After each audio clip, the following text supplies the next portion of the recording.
Donc Romain Girard, EARL Les Versants, agriculteur sur la commune de Cheffoy, en Vendée. J'ai une centaine d'hectares en grande culture biologique depuis 2017. Sur mon exploitation, j'ai des problématiques de pente, je cultive sur des coteaux. Donc depuis mon passage en bio, des problématiques d'érosion, ce qui m'a emmené à réfléchir sur la technique du strip-till. J'ai passé le strip-till, on va dire, sur différents couverts végétaux. On avait à peu près 3 types de couverts végétaux, du trèfle blanc nain, de la févrole pure et de l'avoine févrole. Donc le strip-till, c'est pour moi très bien comporté, a fait plutôt un bon guéret, une bonne préparation de semis. Par contre, l'année a été quand même déjà très sèche. En fait, le sol était déjà très sec quand on a passé le strip-till.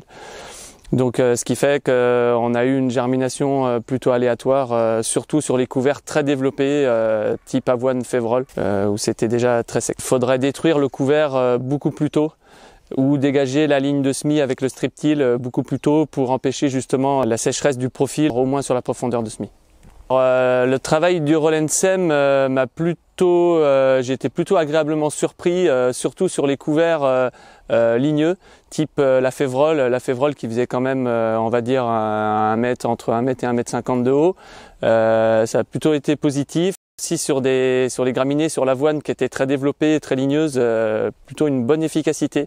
Ça crée un bon paillage au sol, ça lacère bien la végétation dans le sens de la longueur.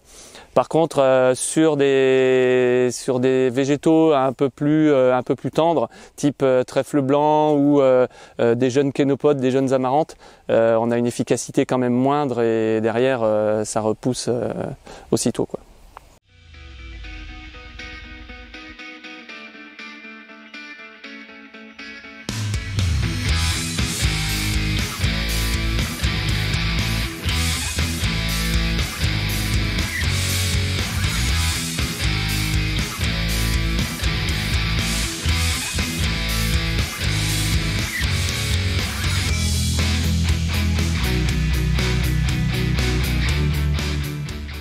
L'itinéraire technique idéal avec ces 2 types d'outils serait d'anticiper la destruction du couvert végétal avec l'Orbis de chez Rollensem, mais en travaillant en plein.